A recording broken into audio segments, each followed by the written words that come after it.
چل رہی تھی احکام القرآن پر لکھی گئی کتابوں پر، ان میں 5ویں نمبر پر ہے احکام القرآن امام ابو بکر محمد بن عبداللہ المعروف امام ابن العربی مالکی رحمہ اللہ، متوفہ 543 ہجری۔ یہ تفسیر 4 جلدوں میں دارالمعارفہ سے طبع ہے۔ امام ابن العربی مالکی رحمہ اللہ مسلک کے اعتبار سے مالکی عالم ہے اور ان کی مفید تصانیفات ہیں۔ مثلا انہوں نے سنن ترمذی کی مکمل شرح لکھی ہے، عارضۃ الاحوذی شرح سنن ترمذی۔ یہ مکمل سنن ترمذی کی مختصر اور جامع شرح ہے۔ اسی طرح القبس فی شرح موطا مالک بن انس، موطا مالک کی انہوں نے شرح لکھی ہے۔ اور العواصم والقواسم ان کی ایک کتاب ہے، صحابہ کرام کے دفاع پر ہے، اشکالات کے جوابات انہوں نے ذکر کیے ہیں۔ اور اسی طرح ان کی یہ معروف کتاب احکام القرآن ہے۔ امام ابن العربی الف لام کے ساتھ یہ الگ عالم ہے، اور جب بغیر الف لام کے کہی جائے تو امام ابن عربی وہ صوفیہ میں سے ہے جن کی فصوص الحکم اور الفتوحات المکیہ ہے، وہ الگ عالم ہے، اور یہ مالکیہ میں سے ہے۔ امام ابن العربی مالکی بڑے ہی معتدل عالم تھے، اور اللہ تعالیٰ نے ان سے دین کی بڑی خدمت لی ہے، اور اپنے دور کے ایک بہت بڑے محدث بھی تھے۔ ان کا اسلوب یہ رہا ہے کہ یہ آیات ذکر کرنے کے بعد پہلے بتاتے ہیں اس آیت کی تشریح میں اتنے مسائل ہیں۔ مثلا یہ عنوان لکھیں گے 11 مسئلۃ، اس آیت کے ذیل میں 11 مسائل ہیں۔ پھر المسئلۃ الاولی، المسئلۃ الثانیہ، المسئلۃ الثالثہ، اس طرح تفصیل کے ساتھ پھر ان مسائل کو ذکر کریں گے۔ تو اجمال کے بعد جو تفسیر ہے یہ اوقاف النفس ہے۔ یہی اسلوب بعد میں امام قرطبی رحمہ اللہ کا بھی رہا، اور انہوں نے یہ اسلوب انہی سے اخذ کیا ہے۔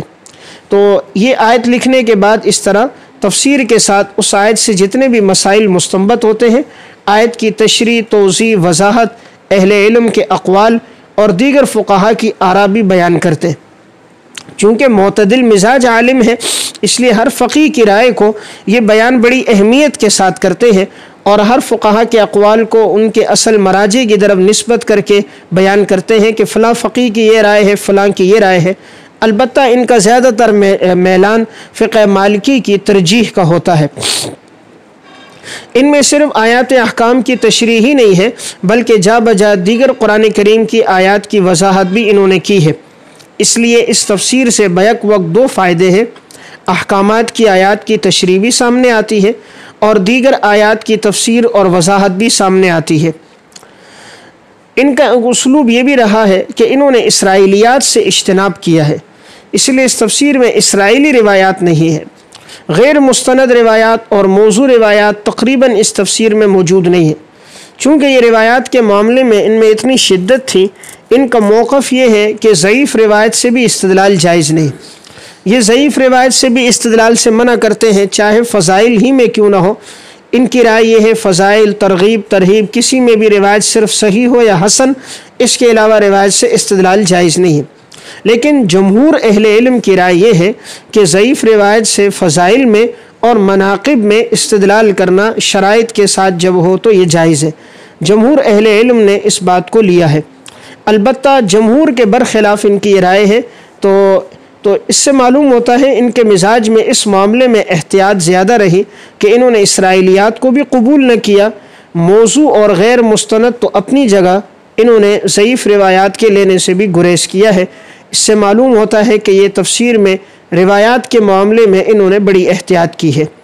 البتہ اس تفسیر میں بھی ضرورت اس امر کی ہے، اگر روایات کی تخریج اور تعلیق حاشیے میں کر دی جائے، ہر روایت کا حکم بیان کر دیا جائے، اہل علم کے اقوال کو اصل مصادر اور مراجع سے ذکر کر دیا جائے، اور جو انہوں نے فوائد ذکر کیے ہیں ان فوائد اور کی وضاحت تشریح میں کر دی جائے، تو انشاءاللہ اس کی افادیت اہل علم کے درمیان میں زیادہ ہوگی۔